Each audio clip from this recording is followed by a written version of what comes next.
Hello, അർജൻറ്റായിട്ട് ഒരു surgery ചെയ്യേണ്ടി വന്നു. അത് കാരണം ഹോസ്പിറ്റലിലായിപ്പോയി. അതുകൊണ്ടാണ് വീഡിയോസ് ഒന്നും ഇടാത്തത്. ഞാൻ തിരിച്ചു വന്നതിന് ശേഷം ഡീറ്റെയിൽ ആയിട്ട് കാര്യങ്ങളൊക്കെ പറയാം. നമ്മൾ ലേഡീസൊക്കെ അറിഞ്ഞിരിക്കേണ്ട ഒരു മെയിനായിട്ടുള്ള കാര്യമാണ്. അതുകൊണ്ടാണ് കുറേ മെസ്സേജുകൾ എനിക്ക് വാട്സപ്പ് ഓപ്പൺ ചെയ്യാൻ പറ്റാത്ത അത്ര മെസ്സേജുകൾ എവിടെ പോയി കാണുന്നില്ലല്ലോ എന്ന്. ഇതാണ് കാരണം. ഞാൻ വന്നതിന് ശേഷം ഡീറ്റെയിൽ ആയിട്ട് എല്ലാം പറയാം.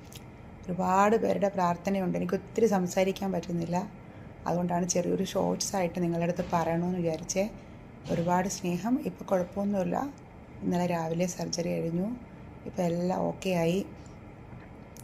ഓക്കെ, അപ്പോൾ എല്ലാവരും പ്രാർത്ഥിച്ച എല്ലാവർക്കും, മെസ്സേജ് അയച്ച എല്ലാവർക്കും ഒരുപാട് സ്നേഹം. തിരിച്ചു വന്നിട്ട് ഡീറ്റെയിൽ ആയിട്ട് കാര്യങ്ങൾ പറയാം. എല്ലാവരും ഹാപ്പി ആയിട്ടിരിക്കുക, സന്തോഷമായിട്ടിരിക്കുക, ലൈഫ് എൻജോയ് ചെയ്യുക. ഒരു കുഞ്ഞു ലൈഫാണ്, എൻജോയ്.